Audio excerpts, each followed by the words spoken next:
All right, let's go over some uncommon overhead activations that you could hear at the hospital. Some of these I've never heard before, but I do have them on my badge. So the first one is a code brown. So you'll see a lot of videos, people make videos with a code brown where it's like they have to clean up a bowel movement, it's a mess, diarrhea everywhere.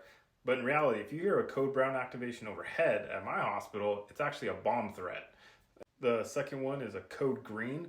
This one is for severe weather. Never heard this one activated overhead. I would assume it's something like in Florida where if there's a hurricane coming, or in the Midwest if there's a tornado touching down, like severe weather events like that.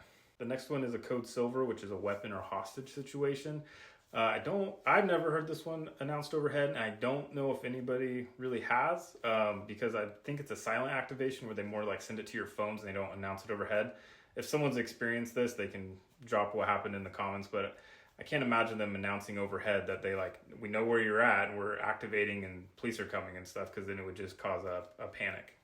Okay, so the last one I'm going to talk about is an Amber Alert. This one is for a child abduction or infant. And then we also have an Amber Alert adult, which is for an adult, obviously. But for the child one, I've heard this activated overhead one time. And this was back before I was even a nurse. I was a patient transporter at the time. And they announced it overhead, and everyone was scattering, blocking doorways, stairwells, entrance to the hospital. I mean, it shut down the hospital basically for like 10, 15 minutes.